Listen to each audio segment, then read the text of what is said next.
I've owned an EV since October of 2020, a little over 2 years ago. About that time, I started this YouTube channel, and I started it because I wanted to share with you what it's like to be an EV owner from a guy in the middle of the Midwest. Most of the channels at the time seemed to be more focused on the parts of the country where the infrastructure in the form of charging or service centers was much easier to find. The amount of changes I've seen in the EV landscape over the last 2 years has been huge. Teslas in my hometown used to be rare. Non-Teslas in my town were simply non-existent.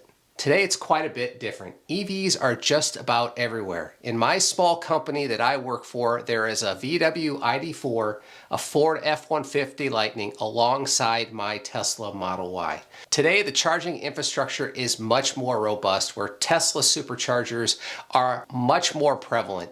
And anymore you can just get into your Tesla, enter in a destination, and go, and you don't need to worry about it. Now that's if you own a Tesla. Over the last year or so, there has been an EV explosion from other manufacturers other than Tesla, and frankly, I am happy to see the competition. However, these non-Teslas can't use the extensive supercharger network. That's yet. The current state of the non-Tesla fast charging network has problems, and it's been widely covered by other YouTubers like Out of Spec Motoring and Brandon Flash. And it has also reached my hometown TV news station with a piece entitled, "Electric Vehicle Drivers Say More Quality Chargers Are Needed." Okay, I'm going to get up on my Tesla soapbox for a minute and say that I would agree in general with that statement if we were referring to non-Teslas. However, the news spot was very disingenuous when it presented this video. Let's just watch this video together and I'll comment along the way. Well, plugging in a vehicle might save you at the pump, but finding a charger that works is still a frustration facing electric vehicle owners. Now, an infusion of infrastructure dollars headed to Iowa should help address the problem, but only if these yet-to-be-installed charging stations actually work. Yeah, Iowa's getting $51 million to install charging stations along the state's highways and interstates. KCRG TV9's Brian Tapek joins us live at a charging station in Cedar Rapids. And electric vehicles, they're still pretty rare. There aren't a lot of drivers utilizing electric chargers at this time. According to the DOT, there are about 10,000 registered cars throughout the state of Iowa. But finding a working recharge station, that's a growing issue. Okay, let me pause it right there. They start out this segment by putting everyone on edge by saying that the charging in the state of Iowa doesn't work, while showing a graphic of a level 2 charge point charger, and it's stating that they are not used very much.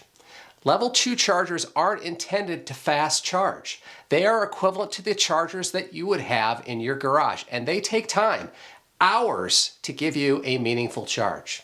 These local level 2 chargers in town are designed for people that are already in that area and plan to stay in that area for a long time, unrelated to needing a charge. They are not designed for people wanting to charge fast and get back on the road.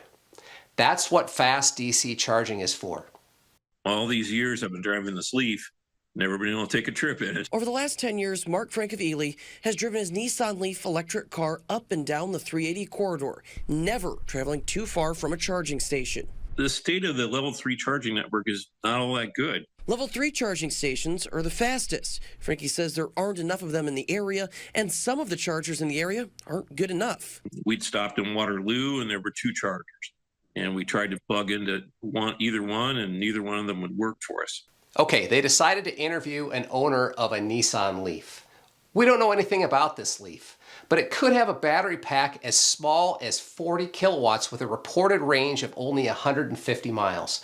Contrast that with my Tesla Model Y, which has a reported range of 330 miles, and there are many other EVs on the road right now that report more than this. By choosing to use a Leaf owner as an example, it seems like a deliberate attempt to create a worst case scenario for the news to focus on. Now let's put that aside and focus on his comment about 2 chargers that weren't working. I would agree that the state of the CCS fast charging for non-Teslas can be problematic right now. Then they show you this. The Iowa Department of Transportation is currently working on a request for information from companies that might be interested in applying for the $51 million in grants to build fast charging stations along the state's major interstates. Now, did you catch that? Right after he said that, the chargers didn't work, they showed you a close-up shot of a Tesla supercharger without calling them out by name. Okay, let's talk about Iowa getting $50 million for charging, and let me explain what that is a bit. The US DOT approved its EV infrastructure deployment plan recently, and that will result in Iowa receiving $51.4 million over a 5-year period of time in the form of federal funding to install fast chargers across the state. This money comes from the bipartisan infrastructure law signed by President Biden in December. The total package for the entire country is $5 billion over that 5-year period of time, and Iowa's slice of that pie is about $50 million. Let's continue. This is a brand new source of federal funding that didn't exist previously, so state DOTs really across the nation are currently figuring out how they're going to administer those funds. Garrett Peterson's the Iowa DOT Director of Assistance Planning Bureau. He says federal guidelines require stations to be fast charging and be no more than 50 miles apart.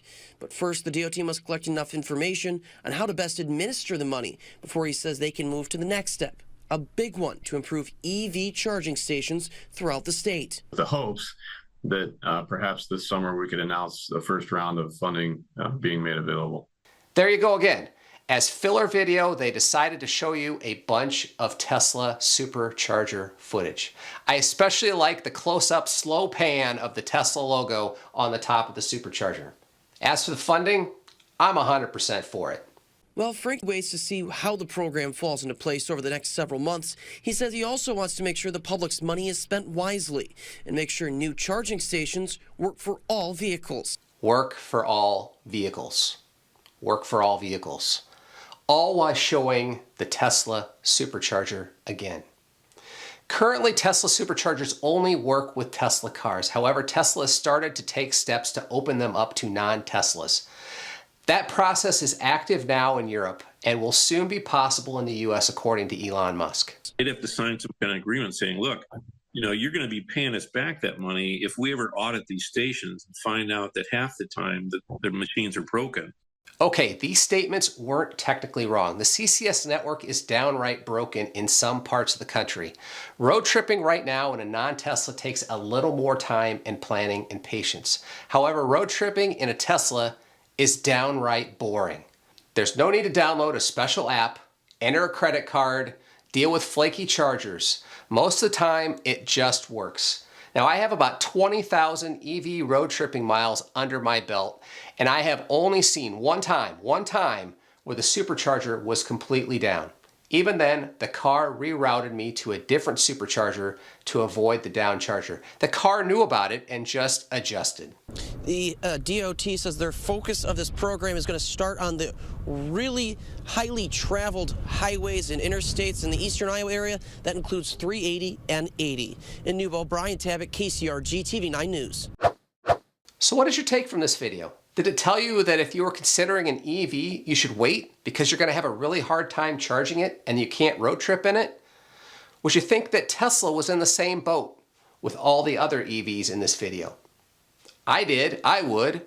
While much of this video spot contained factual information, I do believe that it painted an inaccurate picture about EVs, especially Teslas. This video could have been improved by doing just a few things. 1. Acknowledge that the Tesla supercharger network was robust and working well. 2. Don't show Tesla superchargers when talking about poor CCS infrastructure. And 3. Explain that level 2 charging, at least most level 2 charging, is done in your garage. If they had done just those 3 things, they would have painted a much more accurate picture. Well, that's my rant.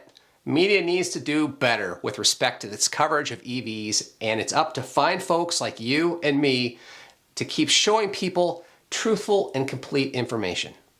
Now, hopefully you found this video interesting. If you did, please do me a favor and tap that like button.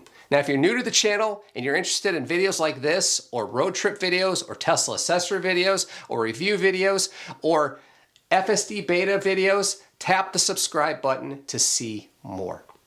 Finally, if you want to go into a deeper dive of EVs and how much power they really use, follow this video right here to learn more. Thanks for watching.